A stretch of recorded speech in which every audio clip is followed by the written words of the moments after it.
Welcome to the IDP Plus Player Props Podcast, where you're always welcome, and especially if you're looking for some tasty tackle props on any given week. That's Johnny, I'm Axton, you sit tight, and we'll be getting right into our favorite tackle prop lines for week one of the playoffs in just a moment.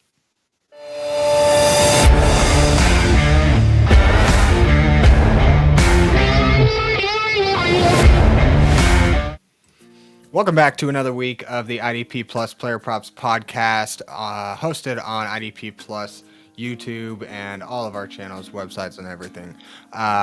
Johnny and I have been laying out a buffet style, if you will, of just a number of players that we have a good feeling about on any given week, whether it be due to streaks, whether it be due to good matchups, whatever, you name it. So we'll get right into what we got for you guys on Super Wild Card Weekend. I just want to preface this like we do every week. If you've been here before, you've heard. So I just want to remind everyone these are not even suggestions. It's just more or less research that Johnny and I have kind of done to back up or make potential bets of our own. So set a limit, stick to it. For help, call 1-800-GAMBLER. And without further ado, I will let Johnny kick us off with his first play this week. So what do you got for us, Johnny? So looking at DraftKings this week, one of the lines I really like, and we're kind of limited with options here as far as games, and I see a lot of high lines as far as solo tackles go, but combined and assists look good. The first one, I'm going to spark it off here with a combined tackle, and that is Blake Cashman. We're going to ask him to go over 7.5 combined tackles. His line is set at -120.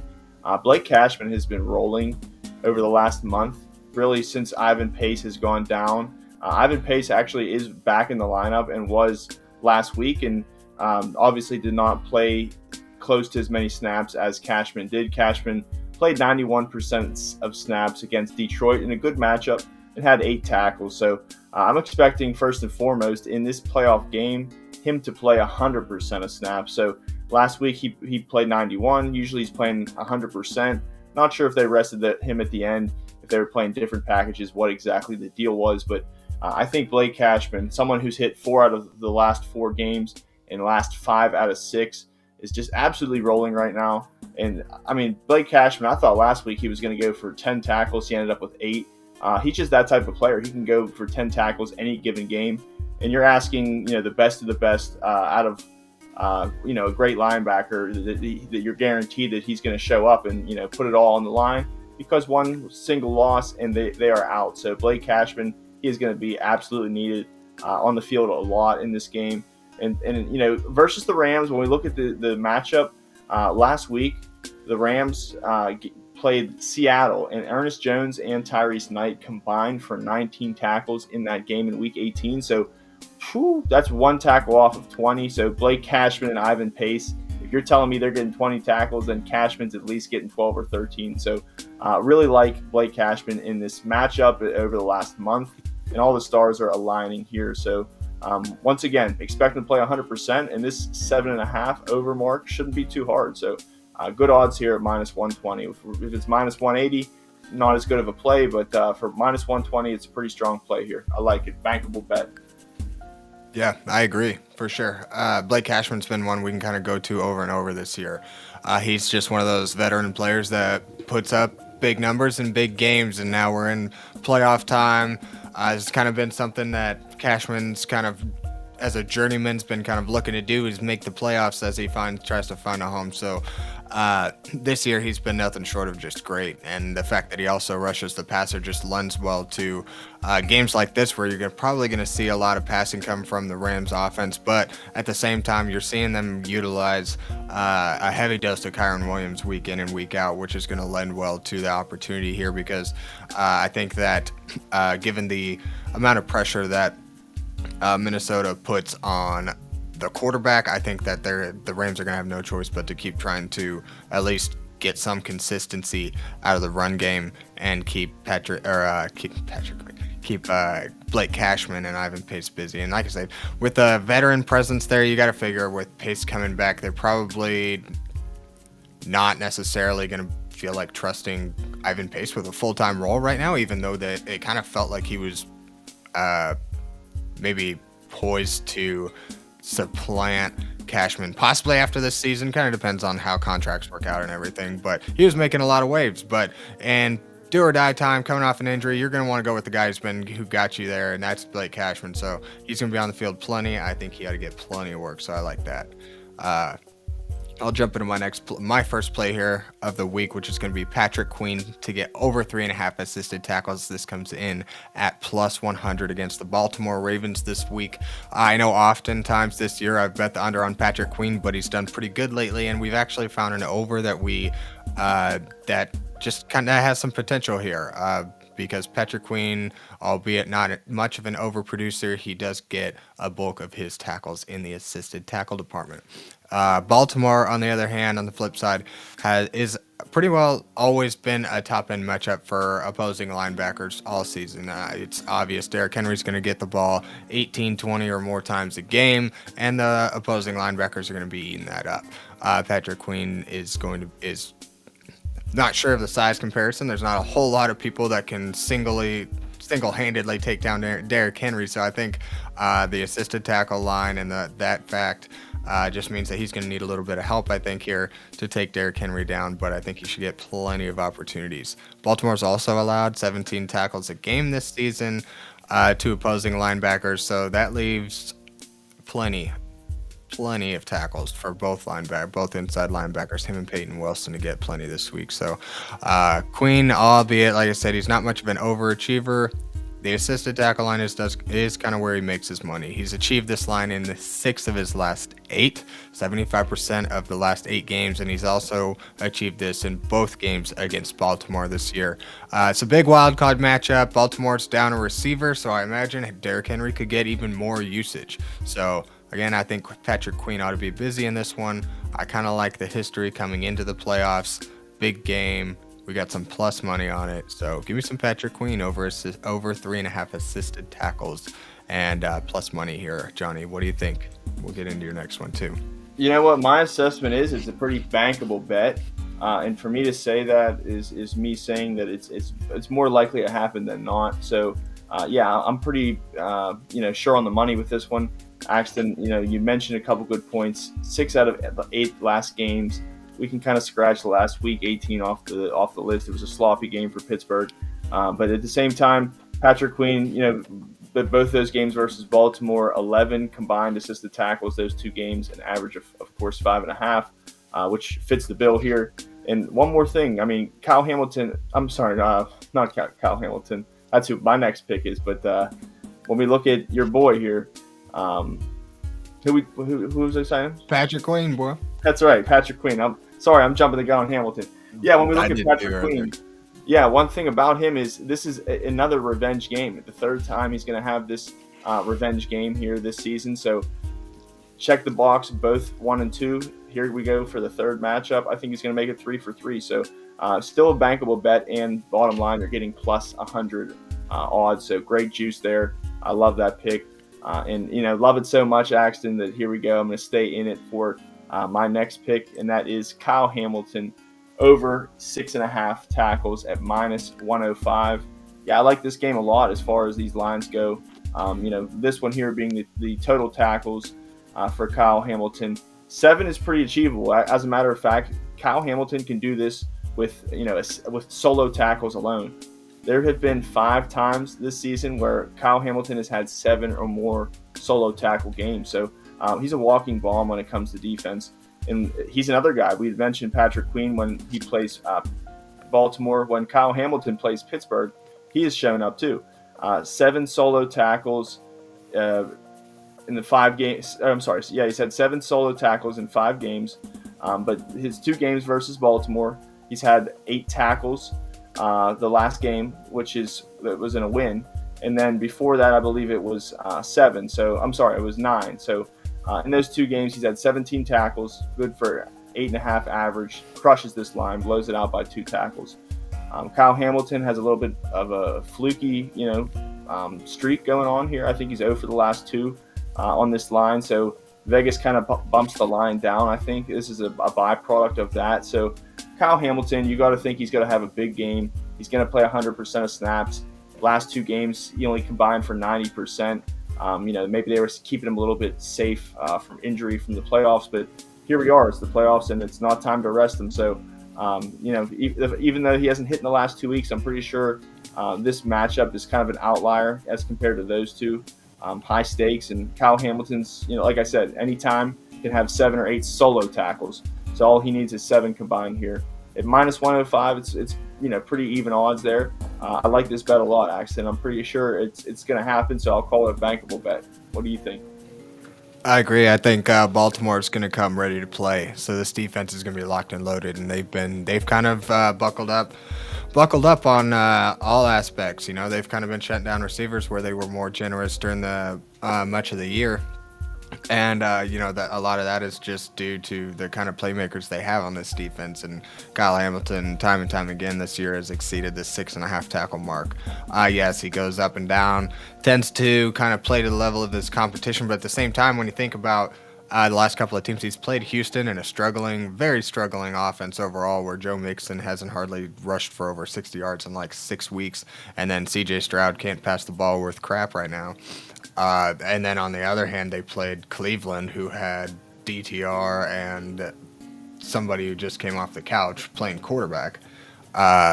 You're not looking at many long drives or many opportunities for the opposing defense to get many stats. So, to me, that makes perfect sense. But this isn't going to be one of those games where it either gets out of hand or there's a lot of short drives. These are 2 good football teams. They're in the playoffs for a reason. They're going to push the ball down the field. There's going to be lots of snaps on both sides of the ball. I would imagine both defenses could easily see 65 or more snaps in this game. And that's just plenty of opportunity for Kyle Hamilton to rack up tackles. I think he'll be involved plenty in this game. My second play here, we're actually going to cut it short. Not short. We're going to cut it down a little bit. We usually do 8 plays, 4 plays apiece. This week we're going to do 3. We don't have quite the number of teams. It's kind of hard to find some plenty of lines you really like in order to lay out for you guys. So these are the ones that we got for this week. So I'll get into number 4 of 6. My second play this week is going to be for Frankieluvu to go over his combined tackle line of 6.5 tackles at +100. Still plus money. He plays the Tampa Bay Bucks this week. And honestly, I've kind of been waiting for this all year. Luvu's line has been 7.5, and he's been up and down, but the books have not moved it. So now we've got it at 6.5, and we actually have a pretty sneaky good matchup where Tampa Bay you don't really think of as being a great rushing offense. But listen to kind of some of the stats that they've been allowing and putting up over the last couple of weeks. Not to mention they've been just operating very well overall. As an offense, they've got the run game going. They're sustaining a lot of long scoring drives over the last month or so, especially where you're seeing Baker Mayfield throw for 2 or more touchdowns in every one of those games. And then you're also seeing Bucky Irving, you're seeing Rashad White, and I think you're even seeing a little bit of that RB3 back there, all getting plenty of touches. As a matter of fact, they've been getting they're averaging nearly 30 rush attempts per game in the last month. So 30 rush attempts means there's 30 times these guys just on a standard play are just running right. Not necessarily right up the gut, but they're giving opposing linebackers opportunity to a perfect opportunity to come grab a couple of tackles on any given play. So 30 attempts is a great line we want to see for opposing linebackers. And then not to mention that, in the last 4 weeks, Tampa Bay has actually allowed all 8 of the opposing starting inside linebackers to hit this mark pretty comfortably. So in the last 4 games, every inside linebacker has hit this. So I like this line for Frankieluvu and probably even Bobby Wagner to hit, but I think his line was more like 8.5. So sneaky good matchup against the Bucks. Averaging 30 rushing attempts. The last 8 linebackers have got this. And then if you think about the factor of where Marshawn Lattimore is going to be playing in this game, and he's going to be guarding Mike Evans, the guy that he seems to always be able to get into his head. I can't count the number of games he's taken Mike Evans out. They get kicked out. I mean, this matchup for them is just crazy. So I think Mike Evans is going to have a little bit tougher day than maybe people want to believe. But that said, I think that just means that Tampa Bay is going to have to lean more on the run to get some sort of consistency out of the offense, because Mike Evans has often been that consistent factor that helps them push down the field. Not to say Mike Evans is going to be completely shut out, but he's not going to be the kind of go-to that he usually is for Baker. That's going to be, I imagine, the focal point of what the opposing defense is going to look to limit for Tampa Bay. So I think that just means more rushing opportunities and more opportunities for linebackers to get tackles. Luvu's been up and down this season, but this is a big game for both teams. Super wild card weekend. Big players show up in big games. And for Luvu, I think 6.5 is way too low for some plus money on frankieluvu. So I'm going to snatch it up, and we're going to lock it in this week. Yeah, I like it, Axe. I mean, plus they get looks like Kate Otten's going to be back at tight end, so maybe they can get their normal alignment snaps going, and maybe that even helps the running game too. But you made a compelling case there with the 30-plus carry over the last month, and yeah, it's a different Tampa Bay team. You're right, than the papers would tell you from beginning of the season to now. So good look on that, good call out. I like that pick, and it's fortunate for you. Like you'd mentioned, you were waiting all year for that line to drop, and here it is, and then you get juice on top of it. So good find there. frankieluvu has done this 8 times this season, so just one game under half, just shy of half as many games. So that fits the bill for me. I mean, he's a walking bomb, can do it any given time. So I expect him to be very busy this week, and I do like frankieluvu to hit that mark with juice. So good find there, Axton. I'm going to find another pick for us. This one's going to be with juice too. I'm not going to call it really a little bit about a sponsor real quick. I'm sorry. Yeah, about the sponsor. No, you're good. I'm getting excited about these picks, man. But real quick, don't think, hey, just because fantasy season is over, you cannot become a subscriber. Your money is not dead money. We still have, if you're in fantasy, if you're in dynasty leagues, we still have a bunch of content just starting up actually, about dynasty content. Other things going on in the off season, articles all year long. So if you want to become a subscriber, you can still get the promo code 20% off. So if you want to skip all the BS and just go right into the the membership page and get your membership right now, your subscription, go to idpplus.com/membership and use the promo code PROPS to get your 20% off your subscription monthly today. Once again, idpplus.com/membership, and the promo code is PROPS. Moving into my last pick here, 3 of 3.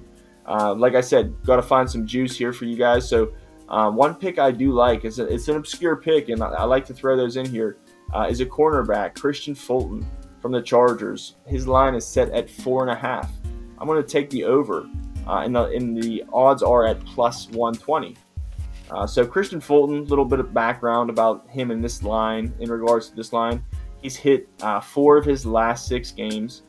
He definitely missed the line, but he kind of gets excused for week 18. Did not hit this line, obviously only had 2 tackles, but only played 43% of snaps. Also, week 17 was also not a full-timer, only played 75% of snaps. The reason being was an illness. He was sick week 18 and 17 and simply did not play his full-time role. But still, in week 17, on 75% snaps, still had 5 solo tackles. So that would have hit this mark in that game too, even though he was limited. 3 days ago, we hear reports that he is feeling 100%. He is not going to be limited. He is over his illness, whatever that was, that he had the last 2 weeks. So looks like he's going to get back to his 95, 100% of snaps role that he had earlier in the season.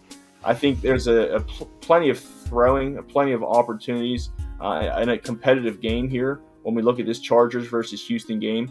And you know what, Axton, you had mentioned before, and that's kind of what I was thinking too about C.J. Stroud. Like, man, he's kind of been out of funk, to be honest, over the last month, maybe more. But last week versus Tennessee, maybe it was The stakes were high, had to win the game right for the playoffs. So in that game, I put a lot of weight on it. Look at Kansas City; they rested their players. You don't put weight on that game. But in this game, Houston played a division rival, Tennessee.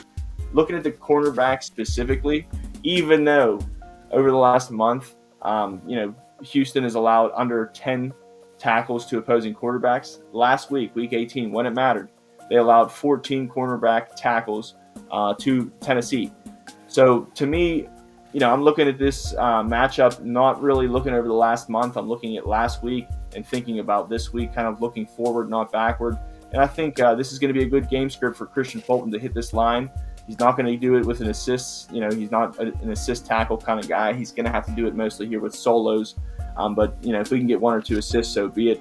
But he's definitely shown that he's capable, even if it's just solo tackles. And the fact that, last week, Tennessee gets 14 combined, cornerback tackles versus those 9. That 9 was a little bit scary, but 14 makes it a little bit better. So I think we're going to see a great game here. CJ Stroud's going to do just as good, if not better. And Kristianfulton, if you're looking for a good line here, I'm not saying it's bankable, but for plus 120, it is a good find here. So over 4.5. I know I'll be placing it myself. Axton, that was my juice last bet. Let's see if you can top that. What you got? I got a little juice here, but man, that's a good one. I like that play for Kristianfulton, and I was talking about CJ Stroud's struggles earlier, but again, this is playoff time. This is do or die, and CJ Stroud didn't play a full game in this last week, in week 18, so I anticipate that's because they are resting him, looking to get him and this team right. They've been talking all week about how they got to right this ship because they've kind of just squeaked into the playoffs. So I feel like this team's going to come out looking a little bit different than they have as of late. We've seen it before with the Texans that they can be just as high powered as about any team in the NFL, but they haven't been able to put everything together throughout this entire season. So, but I feel like things are at least should look up in this one. In this week's game, I bet Joe Mixon gets a lot more touches. He just hasn't seen near the work he started out during the season. That was kind of a go-to that allowed them to do whatever they wanted in the passing game. I bet they go back to the running game, and I bet that allows things to open up in the middle of the field for CJ Stroud to feel a little bit more comfortable in the pocket and make some more and be a little bit more efficient in the passing game. And in turn just throw more passes and lead to a little bit more opportunity for Kristianfulton here. So I like that 4.5 in what we think should be a pretty good game where it should be just kind of a back and forth affair. I don't anticipate a lot of 3 and outs in this one, so cornerbacks ought to be pretty busy. CJ Stroud's not a mobile quarterback by any stretch, so he ought to be slinging it plenty. Like that for some plus juice. Last play of the week, we've got cooperdejean or Dejean, however you prefer to pronounce it, over 3.5 combined tackles. This comes in at plus 120, so I do got some juice. And he plays the Green Bay Packers in Super Wild Card Weekend. Green Bay has been pretty generous overall to just defensive backs in general. Matter of fact, get this, in the last 3 games, 12 of the 15 defensive backs total hit this mark. Only 3 defensive backs, safeties, corners, nickel corners, any defensive back, only 3 haven't hit in the last 3 weeks. So, opportunity should be aplenty. And so, yeah, like I said, literally every DB that's played in the last 3 weeks hit this, and the 3 that didn't hit weren't nickelbacks. So all the nickelbacks hit in the last 3 weeks, and Dejean has hit this in 6 of his last 7. So you couple those two kind of streaks that are coming into this game. Dejean, actually 5 of those 6 times that he's hit this mark in the last 7 games, he's cleared it by at least a tackle. So I think the good thing about nickelbacks is that they see tons of box snaps, so it doesn't really matter what the offense runs. Dejean is going to be around the ball a lot. The Packers have been leaning on the run game with Josh Jacobs a lot, and Dejean's just going to be lining up around the line of scrimmage. So he's going to see some runs. He's going to be chasing some He's going to be chasing some wide receivers as well, and he's a good defensive back. He's been effective. Part of the reason why this Philadelphia Eagles secondary has been pretty Loctite much of the season. So cooperdejean having cleared this pretty comfortably. I think he only had 4 tackles once in that 7-game stretch. Otherwise, it was 5 or more, 6 or more, up to 8 tackles. This line's at 3.5, and they're giving us plus juice, and he hardly flirts with 3 or 4 tackles, especially in a big game against an offense that is going to be able to push the ball down the field and give this Philadelphia defense plenty of snaps, plenty of chances to get tackles. And I think DeJean ought to be among the top tacklers for this defense, not necessarily in total for the game, but he ought to be up there in the top handful of guys for tackles in the Eagles this week, I anticipate. So solid prospect, now in a big time role. He's been producing. It's playoff time, plus money. Let's go. I love the end of this. Got a bunch of plus juice to finish out this show and to get the playoffs Super Wildcard weekend underway. So, got any parting words here, Johnny, before we get out of here? Yeah, go do what I'm about to do. Go jump and make a parlay right now. Throw cooperdejean, throw frankieluvu, a couple of my picks in there, and sit back and get your popcorn. Absolutely. Throw it in the comments, like, subscribe, comment. Let us know if anything strikes a chord with you. If you put anything on any one of these guys, we want to hear about it because we'll be following along as well. So this just adds to the level of fun with everything. That's kind of what we're doing here. This has just been a good time all year. So thank you for everyone who's tuned in this week, and we'll see you back next week for the second round of the playoffs. So good luck out there, and let's stay smart with our betting here. Like I said, set a limit and stick to it. So let's have some fun this week, see if we can come home with some extra cash. So good luck, everyone, and we'll see you back next week. Thank you for watching the IDP Plus YouTube network. If you enjoyed this video, give it a thumbs up and don't forget to subscribe to our channel. Be sure to tap the bell icon to get notified whenever we upload new content.